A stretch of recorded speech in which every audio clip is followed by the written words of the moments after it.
Well, I actually have a little Easter egg. The music we are using, the Muzak in the supermarket, is also the music that they have playing in It Chapter 2 at the pharmacy when adult Eddie tries to get a prescription filled. Because I was so buried in this idea that Derry as a town has not shifted in many, many years. It's just like 20 seconds in the movie, and so it was really fun to sneak that back in. And it was very musically built to how the scene ratchets up.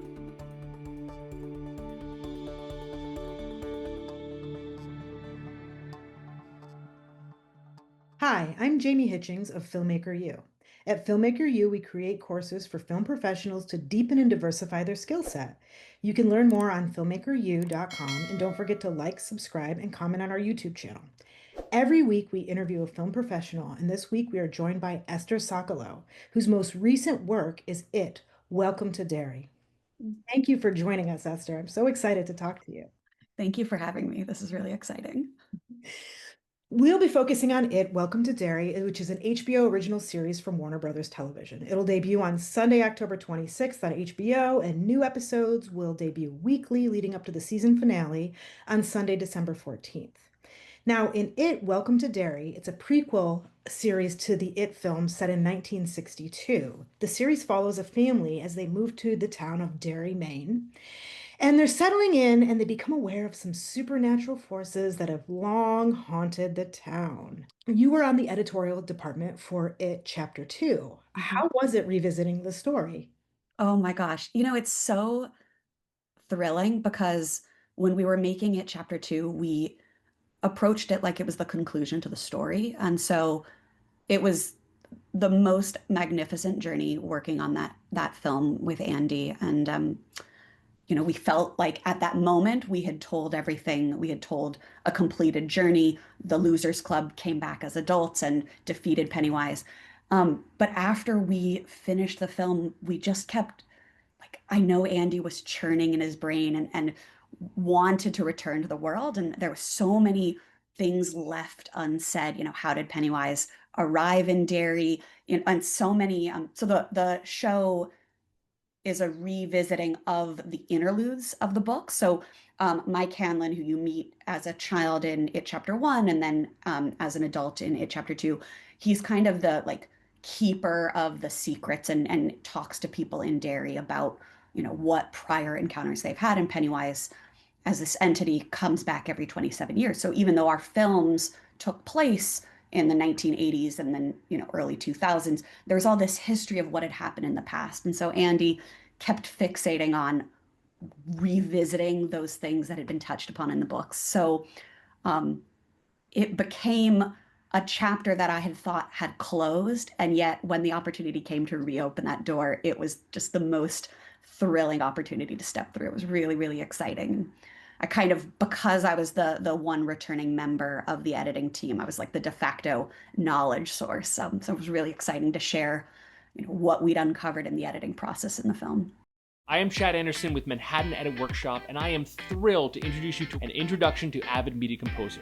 We'll cover all the basics from setting up the software and importing footage to editing, trimming, effects, audio, titles, media management, and everything in between. You'll have access to over 7 hours of self-paced lessons delivered in easy-to-understand segments, all with professional footage that you can download to work along with. And when you're finished with the course, you can use it to keep working or edit something of your own. We're also happy to offer live online office hours that anyone can schedule with me, so we can work out a tricky problem, review concepts, or even have a creative session to evaluate your edit. Mushop's online Introduction to Avid Media Composer is the perfect way to get a hands-on, in-person training experience in a self-paced, on-demand package. I'm Chad Anderson, and I can't wait to help you master Avid Media Composer.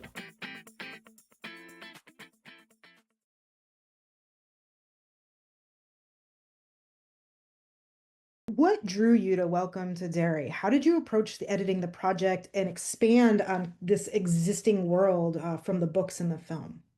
Oh, that's a really good question. I guess I want to start by like my instincts and like I grew up watching a lot of Hitchcock, a lot of film noir, and I came to horror later in life. But I find that horror is so interesting tonally when you have this like, human connection and you have the suspense of the creepiness, the unsettling when something gonna turn. And what I love about it, Welcome to Derry tonally, is that it's scary, but it's really at its heart about like this coming of age. You have to have these children, you have to fall in love with the children, and it's only going to be scary if you care about who they are. You don't want them to be in danger. You want them to win. You want them to be successful. So it was all about bridging the heart, the humor, so that when the scares happen, it's earned. Like it doesn't exist in this vacuum of just onslaught of scares. You have to balance all these different components. So it was really fun to kind of build it that way. I noticed a lot of suspense in your cutting, and as soon as you said Hitchcock, I was like, "Oh, that's where we're going Yes, from." Like exactly. I was right there with you the whole Yeah, time. that's Um, amazing. can you tell me a little bit about your post workflow? I'm really curious on how you worked with, or what editing software you worked with, and how you worked with your team. Yeah, it really depended on the phase of the production we were in. So I was cutting on Avid at the very beginning. So we shot the first two episodes out of order. So episode two was actually the first one that we shot, and I was in Toronto cutting near set for that, jumping into my remote Avid here in LA, and my assistant was matching Toronto hours with me, getting in at like 5 in the morning, so that she could help process the dailies and I could work on normal Toronto based hour work day, so that I was supporting the cutting room or supporting the production there. And then when we came back to LA, I was cutting in Avid in person in our cutting room. When I needed to work with Andy and he was based in Toronto, we were using Evercast. And then a couple of times I went back to the set, was cutting on set with an Avid and Consolidated Media when there was, we had certain key moments, big scare sequences that were really important to have an editorial eye on the set. So In the first two episodes, is there a specific sequence where you maybe experimented with the pace or maybe a specific editing style before finding the right tone for it? I feel like you spent a lot of time massaging these episodes.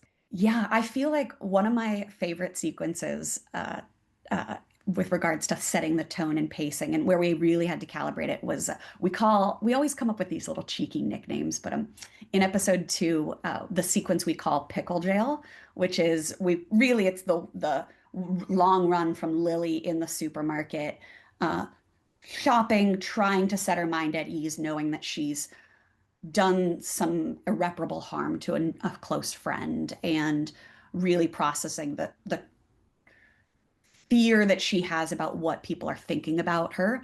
And then people in the grocery store start whispering about her, things start moving around that shouldn't be moving around.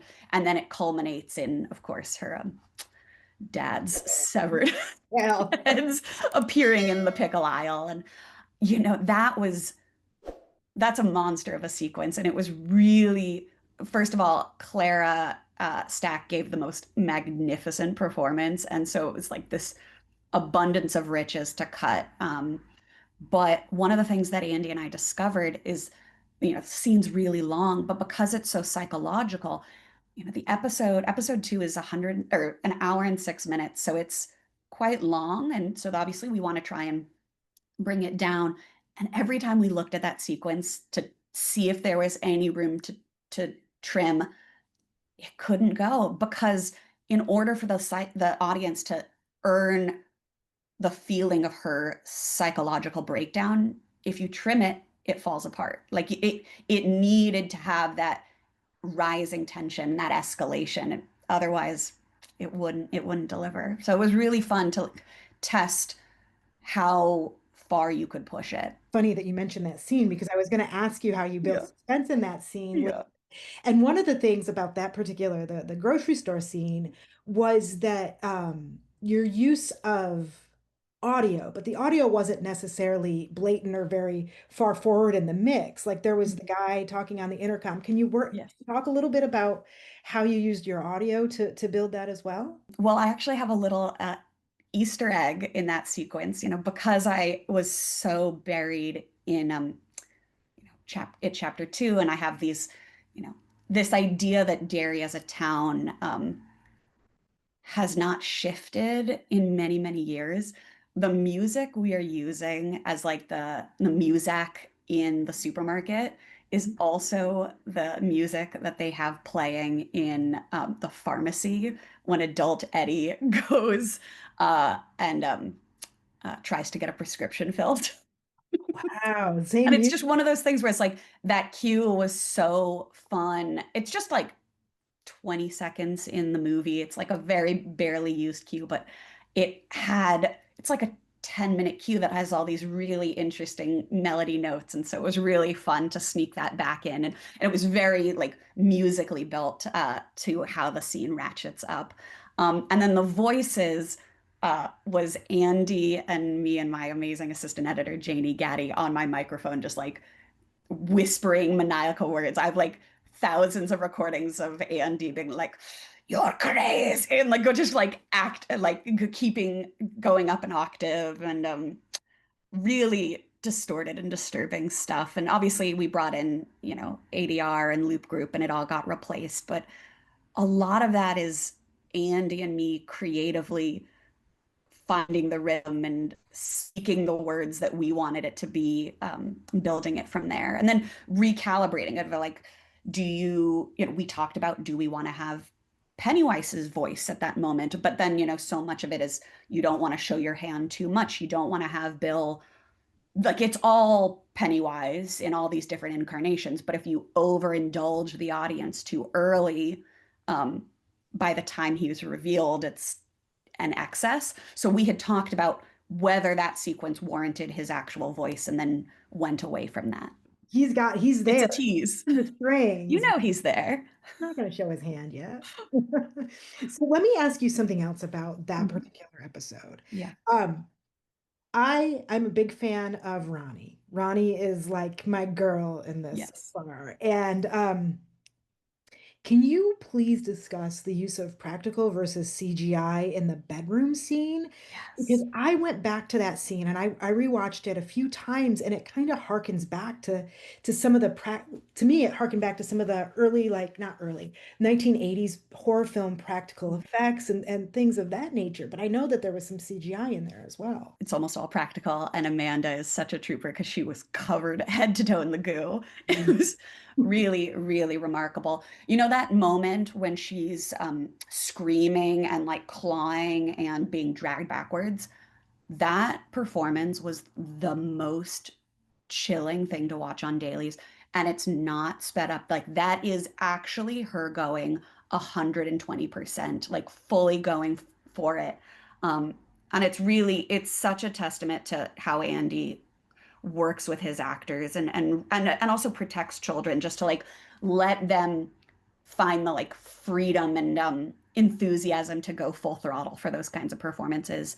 Um, Mother thing is, you know, there was a full prosthetic. Obviously, there were things that we accentuated, but there was a full monster costume. She's fully in the goo. The tentacle is so that's really Ronnie biting into like a gooey tentacle with like blood spurting into her mouth and stuff. And one of my favorite things was the day that the dailies came in. Janie, who is like, I love her. She's been incredible. She was with us on The Flash as well. She has a queasy stomach. Oh no. One of my favorite memories was when the dailies came up. She's going to be so mad I'm saying this, but she almost threw up in the trash can. It was, it to me is like so encapsulates how successful that sequence is, that like even at the dailies level, super, super horrifying. Um, And then with the tentacle specifically, one of the things that I have a lot of fun with is you're not going to find a sound effect of the tentacle being chomped. So the sound, I'm sure it got replaced in the Foley process, but for a long time in the edit, that was me recording chewing my arm. So, so we could really get the like full disgusting nuance of it. Um, Regarding the tension and kind of finding the balance of, you know, practical versus visual effects, it really goes back to what the performance gives us. Like the the mom, her performance was so rich. She gave Andy versions that were extremely big, versions that were extremely small. And then we had fun in the edit trying to calibrate where you wanted the balance to be. And I mean, it really didn't need a lot of accentuating. This isn't so much visual effects related, but with regards to performance, there's this take of her where she's really, really big and then she drops her arms and it's really small. And that's actually a combination of two different takes because we really wanted to um, we wanted to play with expectations and then subvert it. So, like pulling the rug underneath you for what she's going to do and how she's going to do it was really fun. You did a lot of subversion, I would say, in what I've seen so far. Yeah, that was a particularly like just fantastically crafted scene. Thank you. I just I went back, I watched it. My jaw was kind of a little bit open when I watched it at first. I was like, I have to go back and rewatch this with like an Amazing. editorial eye because like Yeah. I can't even explain what I just saw. Totally. Well, and that red scene where Ronnie's drowning in the goo, that's all practical. Like she's in a tub, like Uh-huh. fully buried, and then the bed sheet that's coming off with the goo and becoming more bloody, that's all practical. I mean, it really is. I just have to like shout out Paul Osterberry, who built the most magnificent sets, and that just really is quite impressive. Hey, could you tell me, do you know approximately how much footage you had for that scene? Like if you had to guess? Oh my gosh. I really would love to look at that data again. I know that Andy shoots about 6 hours of dailies per day. And that's, sometimes it's two cameras, but I'm watching all 6 hours, full focus. So Curious about creating high-quality YouTube videos? Enroll in video editing and production classes at Manhattan Edit Workshop to sharpen your skills and turn a hobby into a career. Start your journey to becoming a pro today. One of the things that I noticed a lot as I was watching these first two episodes is that you have kind of very impeccable timing. Like you thank just you for have that. really, really good timing. And like I noticed myself when I was watching it with a critical eye that you seem to find the perfect moment, either to reveal or to hold back. And I'm just wondering how you have been able to build that pace and kind of the intuition. It's obsession, it's love for it. I'm really grateful. Andy and I have a really great shorthand. We've been together for years now. And so he really gave me a lot of freedom to play in the sandbox, and neither one of us ever wanted to compromise. So, we would work on cuts together. We would watch every single possible version of a scare. We did a lot of breakdowns of performance beats. And one of the things that I love about how Andy works when he directs is he's drilling into perfection. So oftentimes his last takes are what he was aiming for. And so what Andy and I did when we were reviewing performance is I built these string outs where the performance was broken out backwards. So we were watching from his quote unquote best backwards. And then there would be times when Andy and I would find something we agreed on, and then I'd go to sleep and oh, you know what? I think there's something better that we could keep diving back into. And Andy was really wonderful that like I could come back to the table after we'd agreed on something and say like, I have another angle I want to propose. Like, can we go back to the well? Can we keep revisiting? And it really is, I'm so grateful to that relationship and that dynamic that we both like, it's always about the story. It's always about the pacing and the tension. And there's no like it's good enough, move on. So it was really wonderful to keep on honing it. It's Mhm. like polishing a stone. I'm so excited to see the rest of the series. I Oh, really, so I really excited. just it's really beautifully edited. Like Thank you for there's that. other great things I understand, but being an editor myself, I'm like, this is fantastic. I have one more question for you. And what I'd like to know is what's your guilty pleasure film or television show? It's something maybe you go back to, maybe it's a comfort show or something that you'll always watch if it's on. So my husband and I got really into Survivor in COVID. So it's been, having never watched it growing up, there's like 45 seasons that you get to go back and dive into.